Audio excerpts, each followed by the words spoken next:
तो news night में सबसे पहले बात करते हैं प्रधानमंत्री की तमिलनाडु यात्रा की। प्रधानमंत्री नरेंद्र मोदी ने रामनवमी के पावन अवसर पर तमिलनाडु की यात्रा की।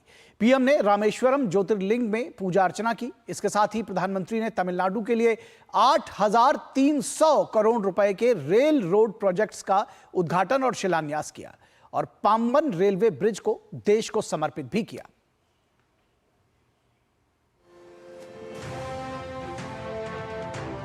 रामेश्वरम में प्रधानमंत्री ने नए पम्बन रेलवे ब्रिज का उद्घाटन किया। ये समुद्री रेलवे ब्रिज तमिलनाडु और रामेश्वरम द्वीप के बीच रेलगाड़ियों की आवाजाही की गति को तेज करेगा। प्रधानमंत्री ने रामेश्वरम तांबरम ट्रेन सेवा को हरी झंडी दिखाई। उन्होंने कहा कि बीते एक दशक से तमिलनाडु में इंफ्रा विकास को प्राथमिकता दी गई है। तमिलनाडु का इंफ्रास्ट्रक्चर भारत सरकार की प्रायोरिटी है।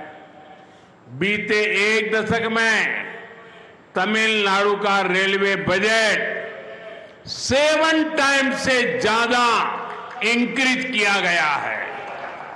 इसके बावजूद भी कुछ लोगों को बिना कारण रोते रहने की आदत है, वो रोते रहते हैं।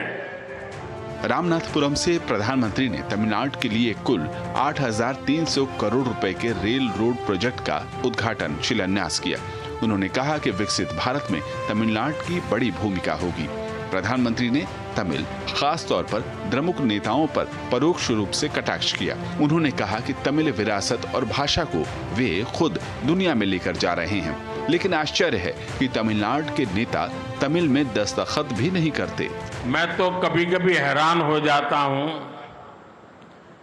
तमिलनाडु के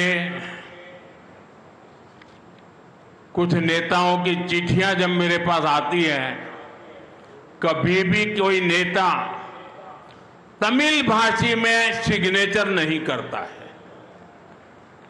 अरे तमिल का गौरव हो, मैं सबसे कहूंगा कम से कम तमिल भाषा में अपनी सिग्नेचर तो करो। रामनवमी के अवसर पर प्रधानमंत्री ने रामेश्वरम ज्योतिर्लिंग के दर्शन किए।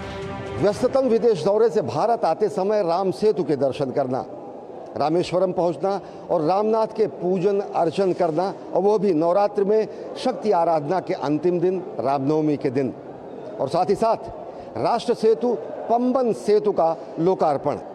ये वही अभिव्यक्तियां हैं जिनमें सत्यम शिवम सुंदरम के साक्षात दर्शन होते हैं और जिनकी अभिव्यक्ति एक भारत श्रेष्ठ भारत, सबल भारत, सशक्त भारत में होती है। प्रधानमंत्री ने कहा कि प्रभु श्री राम का जीवन सुशासन की प्रेरणा है। भाजपा सरकारें भी देश में सुशासन के नए कीर्तिमान गढ़ रही हैं। रामनाथपुरम से अश्वनी, अभिषेक और उर्मिलेश भट्ट के साथ ब्यूरो रिपोर्ट, डीडी न्यूज।